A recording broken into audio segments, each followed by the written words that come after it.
දැන් ඔය ආපු ගමන ඇතුළේ ඉරිසියාකාරයෝ එහෙම නැද්ද? ඉරිසියාකාරයෝ කියන්නේ එහෙම නෑ අපි ගණන් ගන්න නෑ. ඉතින් ඉරිසියාකාරයෝ කියන්නේ මල්ලි කපන කට්ටිය තමයි ඉන්නේ ඉතින්.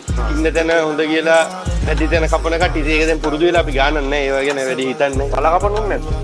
බල කපන්න කියන්නේ ඉතින් මල්ලි හරියට ගමනක් යද්දි බල කපන්න අමාරුයි ඉතින්. ඒ වා කොච්චර ලොකු දෙයක්ද චරිතයක් වුණත් ඔයාටත් ඉන්නවා නේද ඉරිසියා කරන සෙට් එක. ඔයා ගණන් ගන්න නැති වුණාට. ඔව් එහෙම සෙට් එකක් ඉන්නවා ඉතින් මං ඉතින් වැඩි ඇඟට ගන්න නෑ. හැමෝත් එක්කම hina වෙලා ඉන්නවා ඉතින්. ඕන දෙයක් කරගන්න කියලා පාඩු ඉන්නවා. ඔව් ඉතින් නොදන්නා නෙවෙයි. සතා කවුද කියලා hina වෙලා ඉන්න. සතා කවුද කියලා දැනලා ෂේප් එක ආශ්‍රය කරන තරහ වෙන්නේ. තරහ වෙන්නේ නෑ. මාත් ඔය කලින් ගෑල්ලාවේ කාත් එක්කවත් තරහ නෑ. ආකෝ ඒකයි. ඒක ඉන්වෙස්ට්මන්ට් මට හිතුණා ඒක. ඒක අනාගතේ ලොකු ආයෝජනයක් වෙනවා ඉතින් අපිත් ඔය බෑන් වැඩිද අපිට කතා කරනවා ඔව් නේ ෂේප් එකේ ඔයාලට ඒක තේරෙන්නේ නැහැ ඔව් ඒක තේරෙන්නේ නැහැ ඒක තේරුම් ගන්න යන්නෙත් නෑ මම